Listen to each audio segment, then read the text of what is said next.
It's Monday, and the good stuff is live. Mary's got dinner sorted with her zesty and comforting green chicken chili that will have you wanting seconds. Then, renovation expert Sebastian Clovis shines a light on the latest trends in outdoor lighting. And we've got summer cleaning hacks, including how to get your sneakers bright white again. Plus, pack your appetite. We're taking a delicious tour of Vancouver's hottest food spots. It's all coming up right now on The Good Stuff.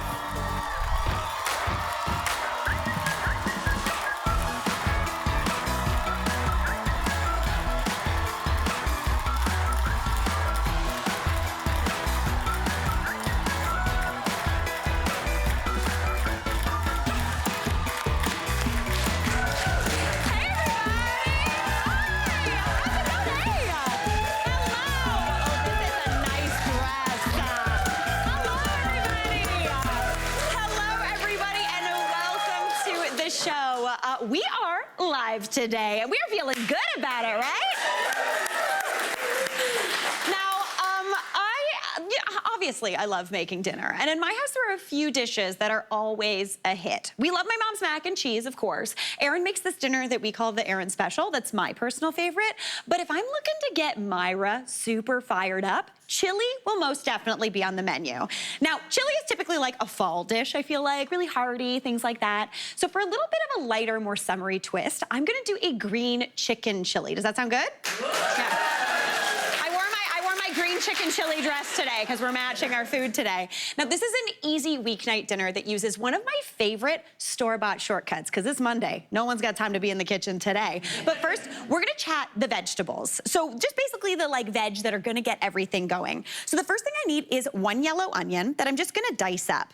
Now, when you're making chili, you can kind of cut your vegetables however you want. If you like it a little bit chunkier, obviously feel free to dice it a little bit bigger. If you like things a little bit finer and smaller, dice them a little bit smaller. This is kind of like a choose your own adventure in terms of sizing there. I'm gonna go for a bigger little chunk because that's what my mom likes. Always a good thing. I can always tell, pretty much once a week my mom will make chili. And I smell that beautiful aroma coming up. It's always a good thing. She makes enough to feed approximately 800 people. Which is always a good thing. She loves a leftover, so we're feeling good about it. All right, I've got that onion diced up. And now for a little bit of an herbaceous kind of flavor, I'm gonna use 2 stalks of celery. Now you don't really think of celery as being an herb, but it kind of is. It's a vegetable kind of at its base. The root is really delicious and starchy if you wanna do that.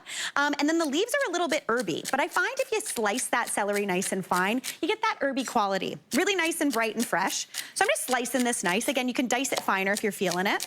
But 2 stalks of celery are good. And since I'm doing a green chili, I'm kind of sticking to the green and white vegetables that I have in my crisper. If you wanted to, you could also put up in a green bell pepper or something spicy, that'd be good too. But I've got my pot over here over about medium heat, and I'm going in with about a tablespoon of oil. You could also do this with butter, you could do it with whatever you're feeling, but I'm feeling olive oil today. So I'm gonna go in with those veg. Now, if you do not have a bench scraper, it makes very easy work of getting that veg right into your pot. So just get that right on in. And then as soon as that starts to hit the heat, I'm gonna season that up with a little bit of salt and a little bit of pepper, just to get things going. The salt kind of helps the vegetables cook down a little bit by removing some of the moisture, helping them get caramelized quicker. And to be honest, this smell right now, dinner's off to a good start. I'm feeling it. All right, give that a good stir. Now, I just want that to cook down over that about medium heat for maybe 4 to 6 minutes, just until there's a little bit of color and they're getting a little soft. So while that does its thing, let's chat our other kind of aromatics we're gonna add in. So the first thing I need is 3 cloves of garlic. Now I'm gonna mince these. Typically, if I was doing this at home, I would just mince them over the pot, but I'm gonna get them prepped now. I am chopping garlic, which I think I've only done like 3 times on this show. I hate chopping garlic. It's my least favorite thing in the world. But if you give it a good smash, it kind of does half the chopping for you. So just dice that up nice and fine. Garlic is kind of funny. The finer you chop it or mince it, the stronger the flavor is gonna be. It's gonna be a little punchier and spicier. So if you keep it a little bit chunky, as it cooks down in that chili, it stays nice and sweet. So kind of do whatever you're feeling. If you want like a real garlic punch, keep it a little bit chunky, but this is what I'm gonna go with. Now I'm gonna transfer this garlic right on into a little bowl, just to make transferring easier for me. And then we're gonna chat our spices. Now, I have a really well-stocked spice pantry because I can't say no to buying a delicious little spice. I usually get mine at a bulk store though, because then I know they are fresh. I'm not buying that tub that's this big, but it's too good a deal, so you gotta buy it. I'm just buying what I need, or maybe a little bit more at a time, which makes sure everything stays nice and fresh. Now, if you have your spices, maybe your chili powder's been in there for 18 years, it's gonna be fine. To be honest, it's just gonna be a little dusty, so you might wanna use extra of that, but we're gonna toast it to make it taste nice and fresh. Since we're making chili, we do need a teaspoon and a half of that chili powder. Then for a little bit of kind of extra smokiness and a little bit of a lemony flavor, I'm going in with a teaspoon and a half of cumin. I love cumin. Really, really good, super delish. So a teaspoon and a half of that. And then finally, for an herb, we're going in with some dry oregano. Now, if you have Mexican oregano, that would work really beautifully, but Greek oregano works as well. Oregano's nice, it's got a little bit of a lemony flavor. So a teaspoon of that goes in. All right, perfect. Now let's go check on these veg. Yeah, we're getting a little bit of color, starting to build on the bottom of the pot too. So I'm gonna go in with all those aromatics and spices. Now this is the thing, if your spices are a little bit old, you don't remember the last time you bought them, give them a bit of a toast. That's gonna bring them back to life, ignite those oils and get everything tasting beautiful. So that's looking great. I'm just gonna nudge the vegetables over. And I'm gonna add a little bit more oil into here because we're gonna add in our protein. So for this, we're going in with ground chicken. If you wanted to, you could do ground turkey. You could even just get a brick of extra firm tofu, crumble that up, pop that in. Beautiful and delicious. But I'm gonna go in with that chicken, pop that right on in. And I want that to sit on the bottom of the pan. The reason that I nudge those vegetables over is that's gonna give that good contact so it's not gonna steam. We're gonna get that little bit of golden brown on there, absolutely beautiful. So while that starts doing its thing, let's chat the beans and the corn that is going into this chili. So since this is a green chili, I didn't want to use a red bean or a black bean. I went just with a white kidney bean, but chickpeas would be great, navy beans, any sort of light color would be great. 1 can drained and rinsed, and you are good to go. And then we're gonna chat this stuff right here. This is hominy. Now, if you can't find hominy, it's a canned corn. We'll talk about it in a sec. You could totally just use frozen corn. 3 cups of that would work perfectly. But hominy is really interesting. It's actually field corn. So this is the corn that's used to make corn tortillas. It's used to for like animal feed and things like that. If you try to eat that off the cob, your teeth are coming out. It's very hard. It's not gonna work. But what this is treated with is an alkali solution. So it's called nixtamalization. It makes it so the outer fibers of that corn get nice and broken down. It's kind of starchy, a little bit fluffy. It almost tastes like popcorn. Really, really tasty. Again, if you can't find it, that's totally fine. Just use frozen, but I do love this stuff. So I'm gonna go into here. I'd be cooking this chicken for, I would say, I'd say 6 minutes, just until it's cooked all the way through and golden. But we're just gonna add in now. So going in with my beans, going in with that hominy. It's beautiful, it's really starchy, super tasty. I'm just gonna give everything a good mix. Now typically I would brown that chicken a bit more so it's kind of crumbled, but this will continue to cook once I add in the liquids. So give that a nice stir together. Okay, and now we are going to talk my store-bought shortcut. So far, you're like, Mary, you have done no store-bought shortcuts. You have lied to me today. I have not lied to you. My favorite thing anytime I am making like a soup that I want a little bit of a Tex-Mex vibe or a chili is I just get a jar of salsa.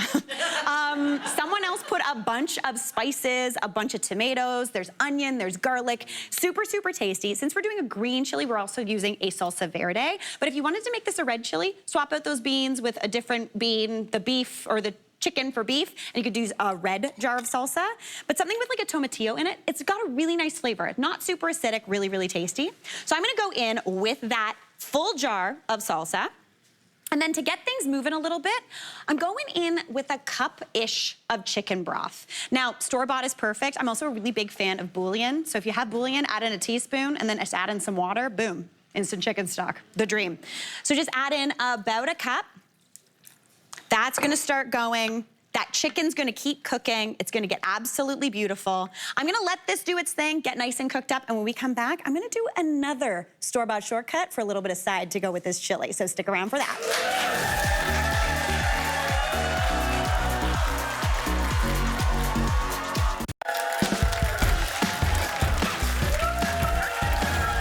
We are back in the kitchen, and we are live today. Now today, I am making one of my mom's all-time favorite dinners, and that is chili. She loves anything kind of soupy, to be totally honest, and chili is like that hearty, delicious meal that is so, so good. Typically, chili's saved for like the fall, winter months, but I've lightened things up, made it a little bit summery with a green chicken chili. Now that is simmering away, and it smells very good in here. You want that to simmer for at least 10 minutes. That's gonna bring all those flavors together, get everything nice and soft, cooked through, absolutely beautiful. But to be honest, I've also left this on the stove flipping away over low heat for like a good long time. In that, like, I went outside, hung out with my neighbors on the porch, and then was like, oops, gotta go back in because it's been a minute. And it lasts absolutely beautifully. Super, super tasty. So that's gonna keep doing its thing. But I promised you a side dish using a store-bought shortcut. Since we used that salsa in the chili as a store-bought shortcut, I thought, why not really take things easy? Again, it's Monday. We're just using like store-bought cornbread muffin mix. I'm not mad about it, I'm not gonna lie. Now, cornbread is something that I can pretty much always make. I always have cornmeal on hand, I always have all-purpose flour, baking powder. Sometimes if you don't have enough butter or milk or something like that, I just use some mayonnaise in there, toss it in, and it honestly works really beautifully. Super, super nice. Actually, on MasterChef Canada, I think there was like the first team challenge. We had to feed like 150 firefighters, and I made cornbread for all of them. Mayonnaise was the savior.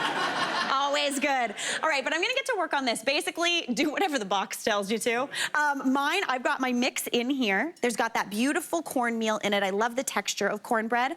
But into there, I'm going in with 2.5 cups of milk. Sorry, is that right? This is correctly measured, so I'm gonna measure it now and tell myself how much I need. 1.5 cups of milk, I lied. Okay, cool.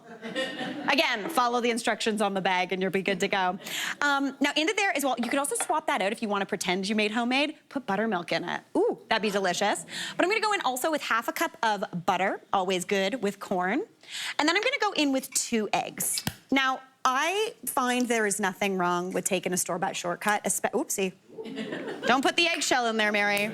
We're live on TV. We don't want crunchy muffins. That's not what we want. All right, give that a good little whisk. I honestly find there's nothing wrong with using a store-bought shortcut at home. I think sometimes people feel maybe a little bad about it. They feel like they should make everything from scratch. But my cousin Lindsay always says, if you made the money that bought it, you can say you made it. So there you go. So listen to Lindsay on a Monday, for sure. All right. Give that a good whisk together, looking absolutely beautiful. And then to jazz this up, toss in whatever you'd like. I've got some diced jalapenos here to give it a little bit of heat.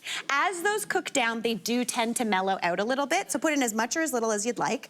And then obviously I can't say no to some cheese. I'm just gonna go in with some grated cheddar. Just add that right on in. Give that a stir, but a little green onion in here would be beautiful. If you wanted to go kind of more on the like wintry side, a little diced rosemary would be beautiful as well. Just whatever you're feeling, or anything you need to use up in your drawer. And then I like to use an ice cream scoop to dish up any sort of muffin or cupcake I am doing. So I'm just going to use that. Pop that into a lined muffin tin. You could obviously also do this in some sort of a loaf pan if you're feeling it, or a cast iron skillet for that extra crispy side. But just scoop that into your muffin tin. I'm gonna say you got the idea, so I'm just gonna go put these in the oven. Pop those in the oven, bake them however long that bag tells you to do it. You could even put some extra cheese on top of there. That would be a dream. We luckily have some already doing their thing. Looking stunning. Oh, you smell that jalapeno. Really tasty. Now,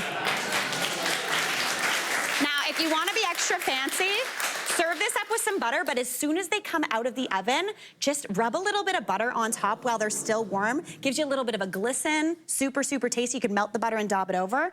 The cornbread smells great. That chili smells even better. So let's go take a look at that. So I've got it over here doing its thing, and it is simmering away. It is looking absolutely beautiful. It is super, super flavorful. We've got that wonderful celery, that hominy in there. Just serve that up in a big bowl. If you want this extra spicy, put some more jalapenos in there. Then we're just gonna come over here. I can't say no to a little bit of topping on my chili. I kind of treat it like nachos. So I'm going on with some sour cream, just a nice big dollop right in the center. A little bit of some feta cheese or queso fresca.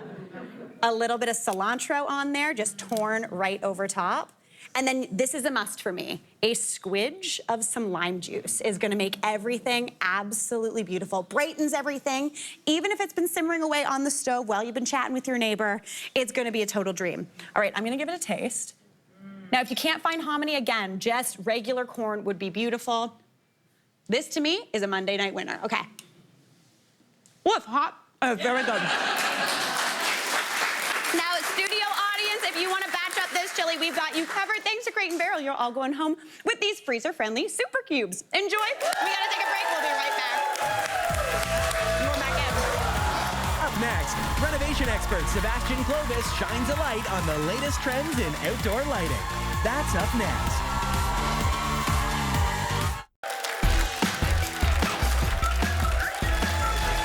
We are back, and Sebastian Clovis is here with lighting ideas to transform your outdoor space. Hey, Sebastian. Hello, hello. How are you?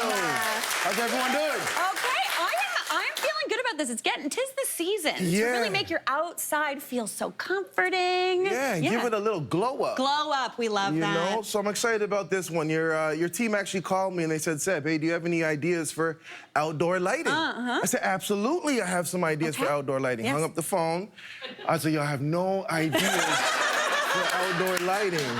You know, because you don't want to do the regular stringy twinkle lights and the lanterns. There's no ingenuity. It's cool, but there's no ingenuity there. So I racked my brain, nothing came. I went downtown, went to a bar, got a little tequila shot, sat there. You know, it just loosens it up sometimes, you know? Very Hemingway. And so, I was sitting having a little sip, and I looked into the back of the bar, and I saw in the back of the bar, they had all the bottles set up. There was lights, and then there was like these corn stalks and hay and pussy willows and interesting things kind of in this awesome arch I like this. thing. Yeah. And I was like, yo, that's kind of cool. Okay. Let's do something like that. Okay. So, we have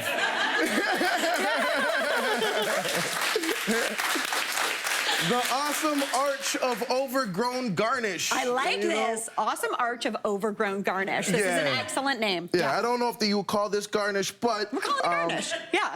You know, we'll go with it for now. 100%. Okay, cool. So let's talk very quickly about what I did and what the thought process is here. You have your backyard. You want to jazz it up a little bit. You got friends coming over. You want something twinkly, something you could take an Instagram photo in front of and stun all your friends. Yeah, exactly. Right? Yeah. So all these thoughts running through your head. And so here's what you can do. You can go grab a planter. This is very cheap, $5, $9.99, big box store, anything you want. Paint it up, looks good. Throw some pea gravel into it.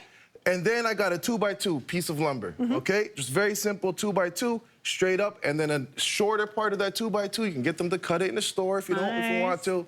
Just 2 screws into the top, just to connect it into a giant L. And then he wrapped the twinkle lights. The twinkle lights. No, these are great twinkle lights. Where'd you get these? These are not just any twinkle lights. These are Christmas twinkle lights. I like, because you never use them for the rest of the year. They spend all year in the closet. Why? Let them breathe. Give them life. This audience is amazing. They just awed for those poor little poor lights on. Get them out of the Christmas box and let's use them all year round. I love that. Christmas lights 2 different ways. Yes, fantastic. You know? And so we've wrapped the twinkle lights around the giant L, and then we've just taken some of these bits of fluffy things. Fluffy things, some garnish. And we're sticking it in there. We're kind of throwing it in. You can use anything to connect it. Listen, zip ties, staples. There you go, you got it. Did I get it? Yeah, yeah, there you go. So here's the idea. You got a giant L. I put it on a roller so you can move it around. It could be just like that, or you could put your 2 L's together, create an arch. Barbecue goes right here. Now you're doing the thing. You got the backdrop. You got your hot girl next to you. You look great. I would say very wedding. Backyard wedding, Sam. There you go. I love it. All right, now moving on. What do we got going on over here? Because this looks like my yard right now. Tomato Plant City. Okay, so I was thinking, like, with the lights, where do you put them? If you don't have a tree, you can't hang it. You need something to put the lights on. You don't want to build a giant L every single time. Not every single time. A lot of people have tomatoes. So let's spark them up. Okay. All right, let's light the tomatoes up. So We just got a little planter. We put the tomato in here. We put our tomato cage. You gotta have it. Yeah. In here. And then the idea is that you can just get some of these little twinkle lights, right? It's a very fine thread. It almost goes invisible. Yeah. And you can wrap it around. Here, I'll pass to you. Okay. This is literally like also doing a Christmas tree, I'm not gonna lie. I love Christmas. I know. Right? Most of my inspiration comes from Christmas movies. Time. Right? And I love you could go up. And you kind of just wrap this thing around, and then you imagine as your tomatoes get bigger and the big beefies start to come in there, nighttime comes around, you hit the switch, the lights go up. Nice. That's pretty fun. That's cute. I like this. Right? It's aesthetic. Yeah. It's edible. Yeah, it is. It's effervescent. Yes, it is. It is excellent. Yes, it is.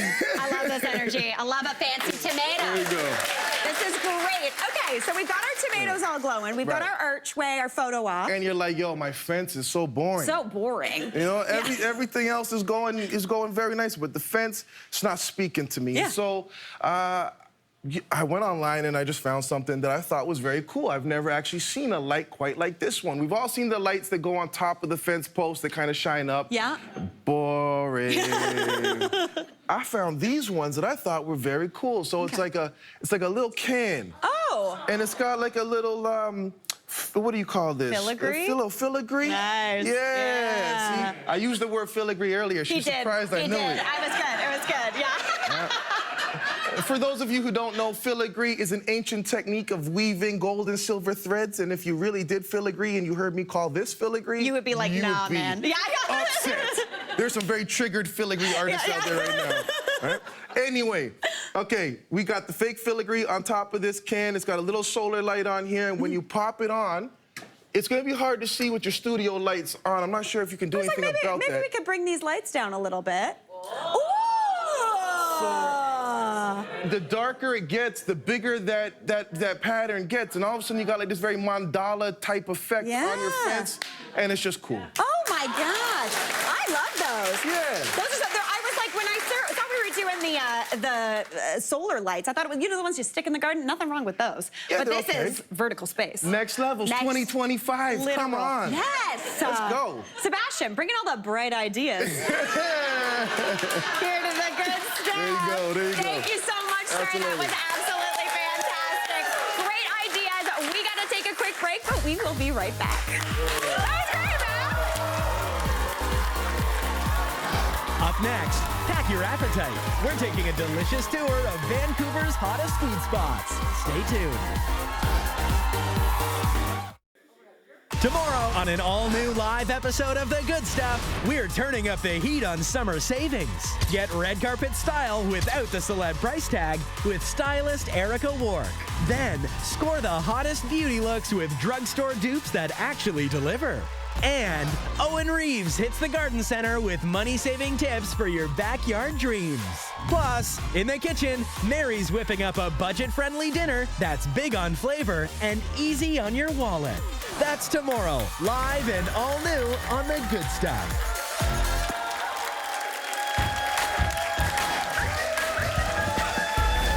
Where does Calgary's award-winning food writer Dan Clapson like to eat when he's in Vancouver? Let's check it out.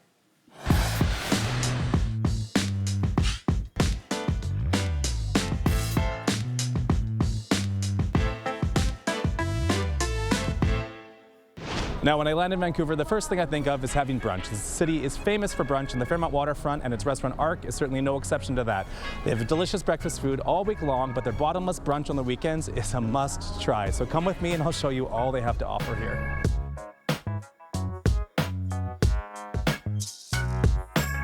Okay, this is probably not surprising, but I love having a mimosa with my brunch, and Arc does a really cool mimosa flight, and the flavor combinations are anything but typical. You can try things like pineapple and hibiscus are my favorite, rose and lychee. It's so good. Now, with the bottomless weekend brunch options, there are a ton of tasty dishes you can order here. You can order as many as you want. House-made biscuits with honey butter, lobster mac and cheese. I mean, who doesn't want that for brunch? Braised brisket and sweet potato with pickled peppers. Sleeper hit, if you ask me. And the croissant baked with mascarpone cheese is a true star. If you're carnivorous like I do, you'll probably love the bone marrow and soft scrambled eggs too. Now let's head over to Chinatown and try a fun spot for lunch. All right, now we are here at Didi Mao, which is a contemporary Vietnamese restaurant in Vancouver's Chinatown. It was opened 7 years ago as a small banh mi shop. It grew into this bricks and mortar, and they do some amazing takes on Vietnamese dishes. I've traveled Vietnam. I love Vietnamese food, so let's go in and try some delicious food.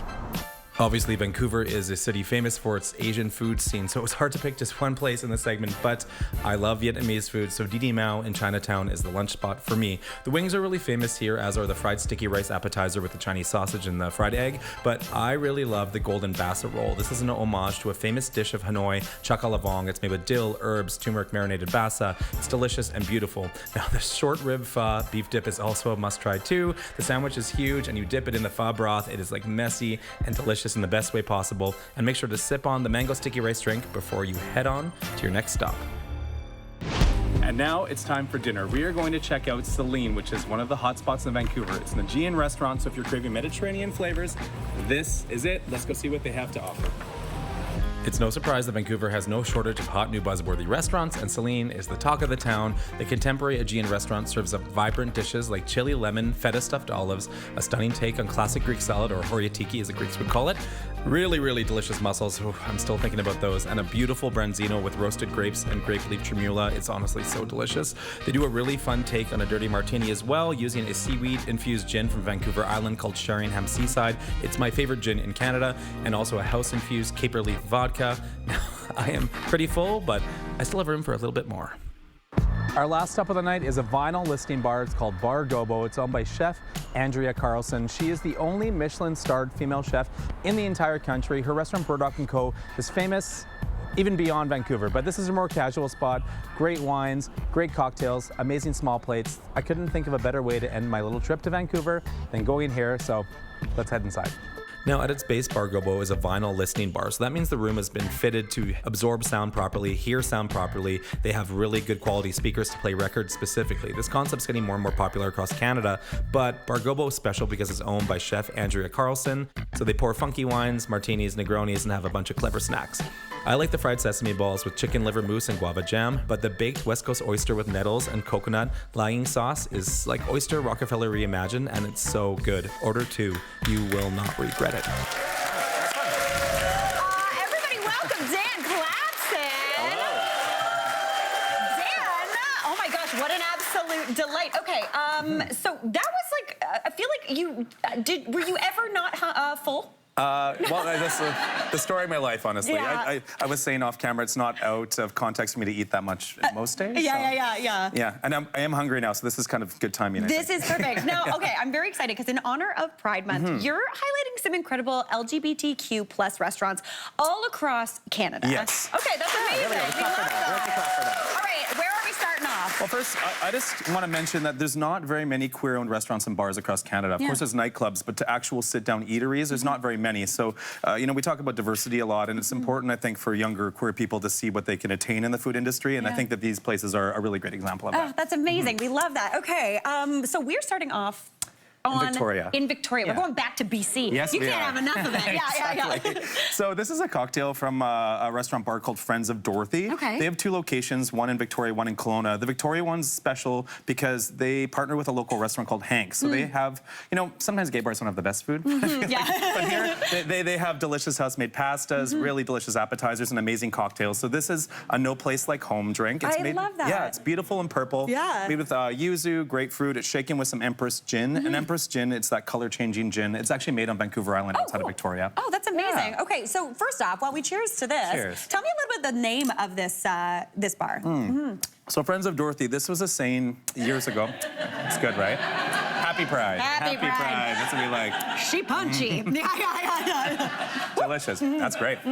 I'll finish that after. But anyway, so Friends of Dorothy was sort of like a code phrase back in the day. If I was, let's say, if I was interested in you and we didn't know if each other were queer, I'd say, you Friends of Dorothy, and you'd say yes or no. Oh, cool. Yeah. So if someone says that to you, now you know. Yeah, now you know. That's fantastic. All right, I love it. Now we're going to move a little bit, actually, to your home province. Yes. We're going to Alberta. Where are we going? We are going to Foo's Repair Shop. This is a restaurant in Edmonton. It's owned by Chef Winnie Chen, and she does really amazing things with contemporary Chinese food.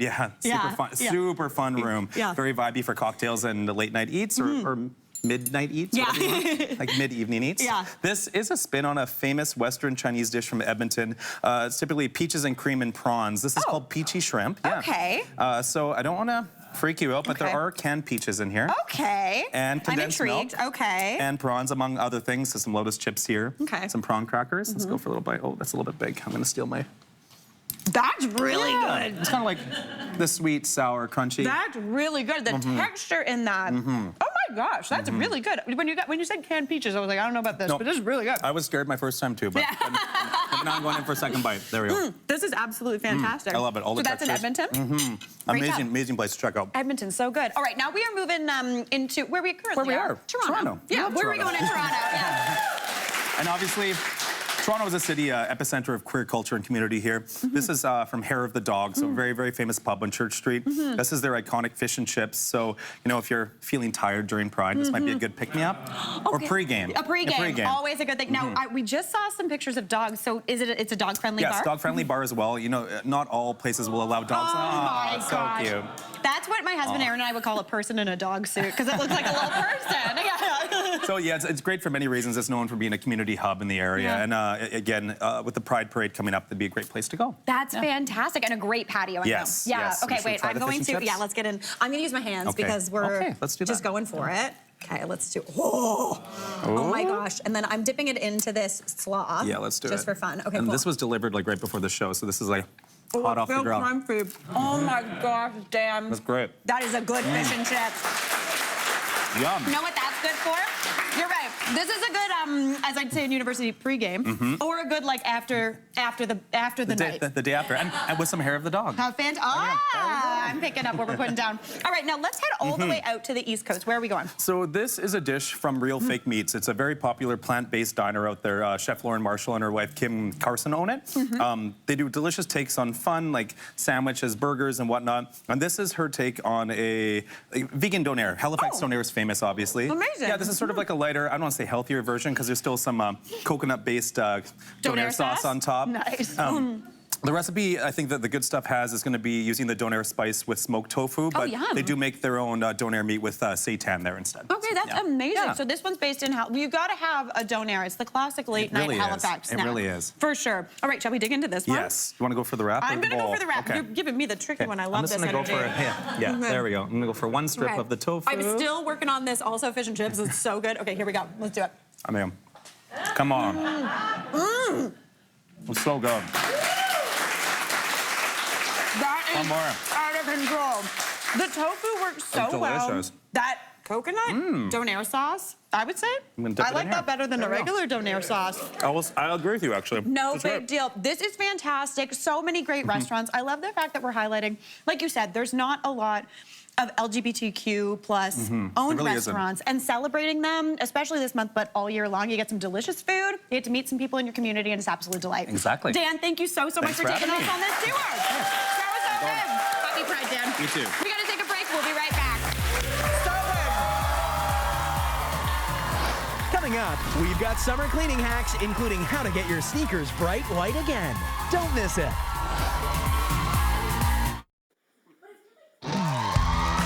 Want to be on the good stuff? Yeah! Amazing! Whether you're ready for a brand new look, Oh my gosh! a refresh in your living space, Oh my God. need help with a special event, or want to show off your skills in the kitchen, All right, simply scan the QR code below and apply to be on the show.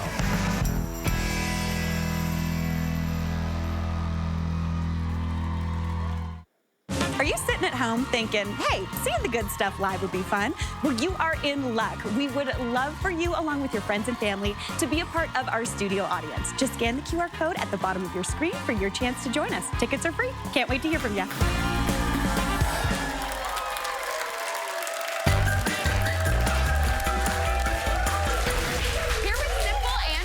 Cleaning hacks for getting your outdoor gear back in shape for summer is Lori Williamson. Hey, Lori. How are you? Lori, I was just too excited about wearing my my one rubber glove. We're sisters. We're very ready. I'm very excited about this. Okay, so summertime. Yes. We all want to spend more time outside, but we're like busting out the stuff that was maybe sitting in the shed. Exactly. For a season. And they're filthy. And it's filthy. Filthy, filthy, You filthy. did not clean it in the fall. No, we did not. So, for example, we have our patio furniture. Totally. So we just want some simple ways that we can just grab things from our house. So just getting a bucket with some warm soapy water is always great. If you have a cloth, Like a microfiber? cloth is always good. And the other thing is using like vinegar. It's really good for getting rid of like grime and like kind of melting away mineral deposits, etc. Okay, cool. And we're gonna just have to basically, it's gonna take a little Elbow muscle. grease, It's gonna take a little muscle to just kind of get things clean. Girl, this is coming clean nice. Yeah. This So is what we're really doing good. is so we're just gonna clean this off. We could rinse this off if we have like a garden hose and then just let it out to air dry in the sun, and that also helps as well. I was going to say the UV rays, you forget that the sun actually can help kind of sanitize things and get it nice and clean and without using harsh chemicals. Exactly. And then the other thing, I don't know, because if you have any kind of like outdoor cushions and you think, let me just zip it off and put it in the washer, and then you realize, you look at the tag and it says, do not wash. And you're like, first off, rude. Exactly. And it just says spot clean. So the same thing you're gonna just do, you can just go and like wipe over everything. Okay. Once again, put it out in the sun to dry. If you have anything that you need to spot clean, the same solution's gonna work unless you have a spot cleaner at home that you can kind of go in and like kind of work out the stain. Yeah. Then after it dries, what I would suggest is doing something like this. It's just like a outdoor fabric spray. It's gonna protect from water, any kind of things that happen with the rain and all the different elements. Totally. Plus the sun. This one has sun protection. Ooh. Because sometimes you might notice things get bleached out in the sun. I was going to say. Yeah. This is what happens.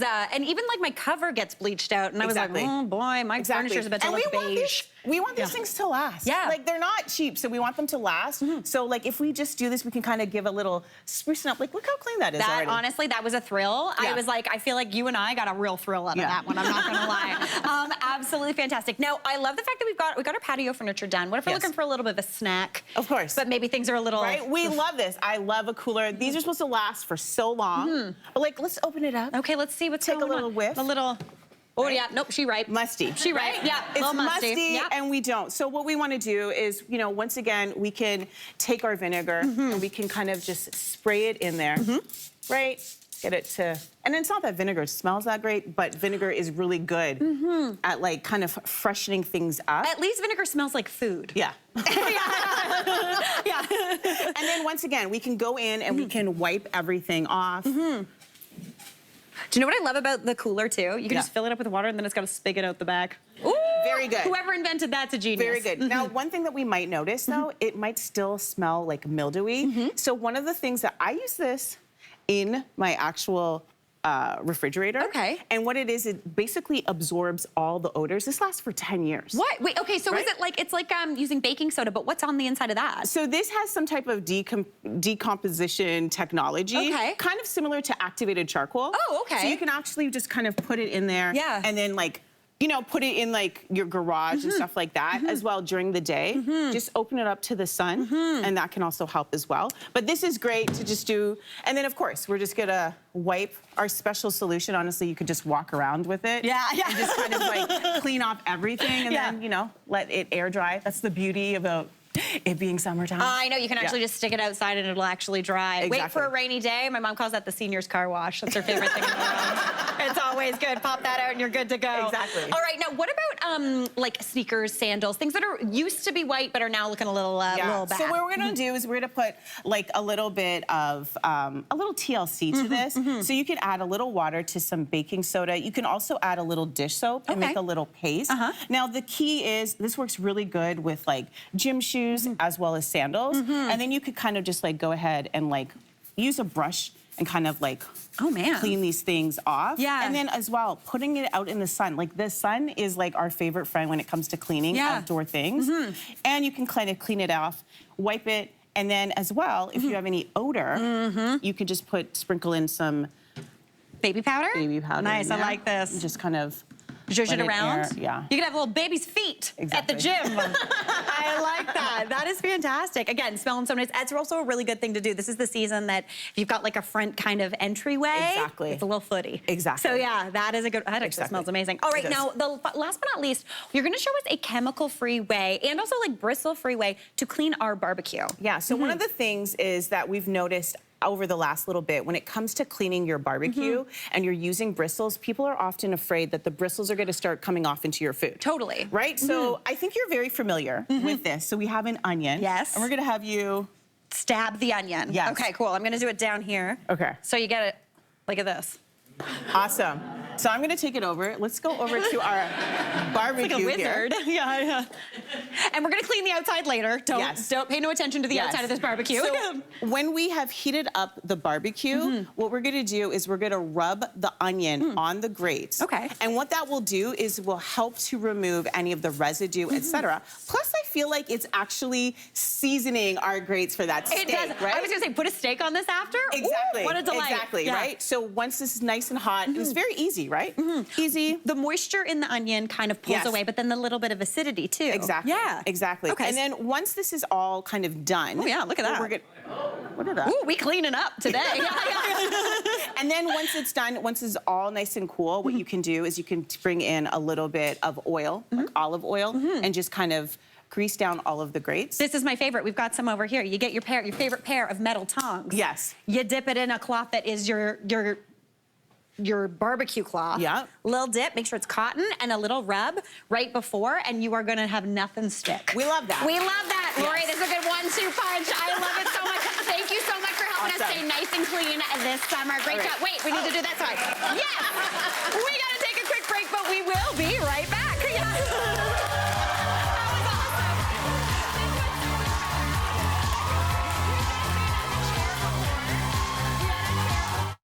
Want more of the good stuff? For recipes, behind-the-scenes content, and so much more, follow us on our socials at The Good Stuff CTV.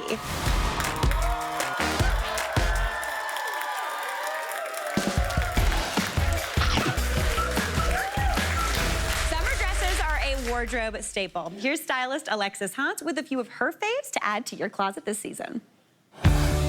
I'm so excited because the warm weather is finally here. It's time to ditch our sweaters, ditch our sleeves, and get into some fun summer dresses. I'm going to show you 3 trending styles for the season. Let's start with one of my favorites, a floral dress for summer. This is a beautiful, really soft blue and white pattern dress. And what I love about it is that it has a drop waist, so it really gives it a modern update. A dropped waist is one of the biggest dress trends of the summer.